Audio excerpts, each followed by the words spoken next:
Hello my friends and welcome back to the rabbit hole. I had so much fun filming that beauty guru favorites video that I did recently that I thought, let's do it again with beauty guru's most hated products.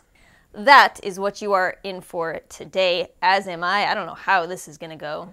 A couple of things for this video. I do only have 7 products for this video. There's a couple of reasons why. One is I got so sick and tired of disclaimers. Rant mode activated. If you are going to film a my most hated products, worst beauty products of 2018 type of video, I need you to own up to it a little better, beauty gurus. If I chose a person and their video, then they didn't do this because I couldn't get through it. But this whole disclaimer upon disclaimer thing, whenever you want to talk about a product that didn't work out for you, calm it down, keep it reasonable. Put your disclaimer at the beginning of the video. Trust me, I understand. I've been contacted by a company who informed me I could be sued if I didn't do that, so we learned real fast around here. But you don't need to have 3,984 disclaimers that a product may work for somebody else in a worst products video. It's not necessary. For example, one person I was watching was so wishy-washy with this that she was giving 8 disclaimers per product. Somewhere in there may have been a tiny detail about why the product didn't work for her, but in the end, I actually had no idea. I'm like, so wait a minute, this is a whole video about products you didn't like, but you liked all of them? I need people to own up to this better because number one, when you do a video like that, that is the type of video that shows you have integrity. This shows you're not just making videos so that you can go on brand trips or start your own makeup brand or whatever. When you say, this didn't work out for me, you're relatable, you're a real person, you're being honest with your viewers. And number two, I know how much money y'all make off those videos. I see how much those videos succeed on YouTube. So stop with the wishy-washy stuff. You know you're making bank off those videos. So what if you get kicked off a PR list? So freaking what? Y'all, I watched a lot of videos, probably more to do this one than to do the best of. And also this video is not to be taken as these are the worst products, because I actually like some of them. But we will talk about why they didn't like them, what I like about them. I'll try everything on. And I have a split of drugstore and high-end, although I don't like my split, to be honest with you. It just kind of makes CoverGirl and Makeup Revolution look bad when they're not bad brands. They might have put out a couple of less than stellar products in the past year. So, okay. Great, let's get into it. I'm gonna do this in the style of a normal person as opposed to the chaotic good that I am. So we're gonna start with foundation. This is the Makeup Revolution Fast Base Stick as seen in Dramatic Mac's video. Now, true story. In the hours of time that I took preparing for this video, I happened to notice that foundation and concealer are the top products in these videos, which I think makes sense because I don't really think that you can make a universal foundation or concealer. If it works better for dry skin, then people with oily skin are probably not going to love it, and vice versa. And that was her criticism with this foundation. She said that she has more oily skin, and it just didn't work on her. I do have more dry skin. I actually think it wears pretty nicely. My only problem with this, and I've talked about this before, this is their warm tone, and you could see it's too pink for me. Looks like I already covered up a brow there, huh? That's good news, though, because I hated the way my brows looked today. Oh my gosh. I tried a new brow product. It did not work for me, but I didn't feel like it would be quite right to include it in this video, actually, as a demonstration, because I'm not a beauty guru. I'm a fictional character. But yeah, we're going to be wearing a wig today anyway, so it doesn't matter. Next we have the Urban Decay All-Nighter Waterproof Full Coverage Concealer as featured in Mel Thompson's video. I did try to include some smaller beauty gurus because just generally I tend to watch them more anyway. Her critique with this... Oh, right, this is going to look really rough because I use this for spot concealing. Anyway, her critique with this product was that it looks horrible on the under eye area. It's kind of funny because I put this in my underrated products video, but I agree, it doesn't look good under the eyes. It looks great as a spot concealer. It is so thick though, it is really, really hard to make this work on your under eye area. I feel like I probably could have if I had thought to use some oil before I just put it on, but I guess that would also defeat the purpose of trying them as they are. I'm going to be using the Becca Hydra Mist Set and Refresh Powder. This was actually in a lot of people's videos, but I'll link Andrea Matalanos. I hope I'm saying these names right. I'm sorry if I get y'all's names wrong. I don't even know how to say my own name, so I'm not kidding. My last name is strange. It's the German word for woodpecker, and that's more than you ever wanted to know. Let me smooth everything out before I do this, because you gotta do that if you have any fine lines on your face. I'm using the Real Technique setting brush because I find it deposits less powder. So maybe it's a product that's not good for baking, but is good for actual setting. Am I picking up any product? Is it clear? Is it crystal clear? She said it was too white. I don't understand what's going on. I'm going to move on with my life. I am going to use a powder.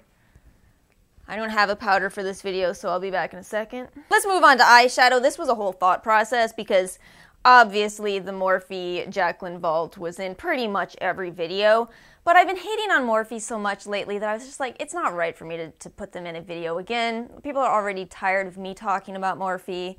Let's go with something else. And then I remembered a moment in watching one of Makeup Struggles videos that made me go, no! Because, true story, I actually love this palette. This is the Too Faced Then and Now eyeshadow palette. It was not very well loved, much like a lot of Too Faced eyeshadow palettes. Look, I'll even use my Morphe brush, okay? Alright, so she critiqued this palette for not having enough mattes, which is something I do agree with. If you're gonna have a palette that's this stinking big, why would you not have more mattes in it? Her critique of this was that the shadows didn't show up on her skin, and I feel like that's a valid criticism that I have to respect because, you know, you can look at me and see, okay, I'm pretty white. I'm pretty white. My shoot dance is highly unimpressive. So I feel like I have to respect that and kind of integrate it into my thoughts about this palette. It really does work well for me, but that's something that I can't know is somebody else's experience, and it's difficult to enjoy doing reviews so much, but recognize that I can't guess at how things are going to look on a deeper skin tone. I think that's why it's actually pretty difficult to do reviews, and I think that, you know, no matter how hard you try to consider all aspects of a product, I don't think you're ever gonna quite, as one person, summarize everything. I probably shouldn't be starting with this one. This is the shade Zaza. I already know that it's kind of a less pigmented shade, but I really want to work with it, so...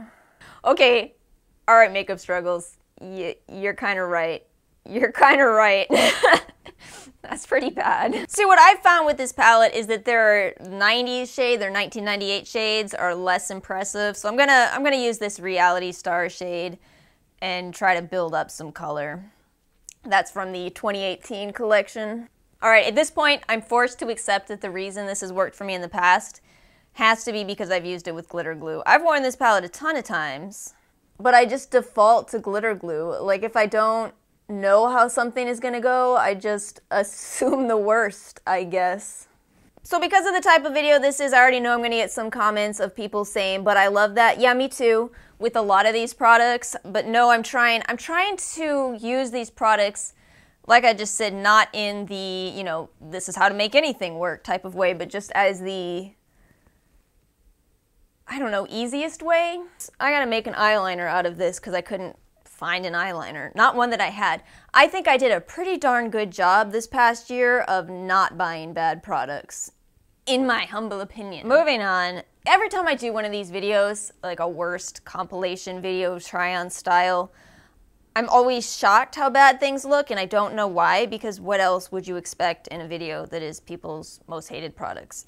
Anyway, moving on, this is CoverGirl's Peacock Flare. This was in Samantha March's video. She said that it does nothing for the lashes. I totally agree. I even tried this with lash primer, which typically makes a huge difference, and just, where's the lashes? Didn't CoverGirl come out with multiple mascaras last year, though? I feel like this is a lot of the problem. I think we're just releasing, who doesn't agree with this? There's too many makeup products being released so stinking fast that bad products just slip in there. Mascara face and... I hope I don't have plans tonight. Oh my god, I do. I'm about to use a product that's not in anybody's worst, but I'm going to use it because I don't love it and I don't think a lot of people love it, and that's the Emily Edit Needs. Okay, so some true stories. I can't find a blush in any of these videos. Not a single person had a blush as one of their worsts. Why? How is that possible? Do we just like all blush? And I couldn't even find bronzers. The only highlighters I could find were people saying they weren't pigmented enough for them, but like some people like that, so that's fascinating. That is truly fascinating. It's almost like you can't necessarily screw up that type of a product. I don't know if that's completely true or if we just forgot that bronzer and contour exist as a category. Yeah, again, I don't really think anybody necessarily hated this. It's just, I don't think you can screw these types of products up that easily, so it's one of the less good ones, I guess. Kiki, do you love me? Honestly, this thing is fine. Yeah, Jessica Braun put the Katy Kat gloss in her worst favorites. Worst favorites? Oh my god. What is wrong with me? You know what I mean. I'm not really sure why. I think it was the texture maybe. She didn't go too into depth, but I think it's the texture. It's a weird texture for being a gloss. It's really thick. These light purple colors are such a dangerous game because they can look so nice when you just have your lips closed, but you open your mouth, your teeth are gonna look so yellow. Yep, that's a little rough. It's a little rough. This is Toddy's pick, the Urban Decay All-Nighter Cherry Scented Setting Spray. She doesn't like it because of the smell. You know what? No, I am not going to do this right now. I've used this several times. I actually like the scent. To me, I don't know if it's quite cherries. Hold on. I don't know if it's quite cherries, but to me, it's actually just very lightly there. So, I don't know. It doesn't bother me. It doesn't smell like cough medicine or night medicine or whatever to me. I'm fine with it. I'm also not setting this. So I like the way that the foundation sits on my skin, but it just drives me bonkers that the color is so off, even though it's called a warm tone shade. I mean, it's just not. I feel like most of the products that I put on were more boring than anything else though, just kind of not the best as opposed to the absolute worst, but they should be that case. It really should be, because products that are truly horrifying should never make it to market. There should be enough testing in place to make sure that never happens. But yeah, I mean, overall, I don't like the look, but I think a lot of that is because I kind of wish that I had done all of my techniques that make things better for me, as opposed to trying to do things more conventionally. And skipping liner and doing this style of eyeshadow, it's not like it looks great. So is there anything I really hated that I tried today? Actually, I mean, not necessarily. I don't think I hated anything, but I don't think I loved anything either, except for I'm still on the fence about that Too Faced palette now. Dang it! I hope you guys enjoyed this video. Please let me know if you did by hitting the like or dislike buttons. Make sure you subscribe, and I'll see you guys next time.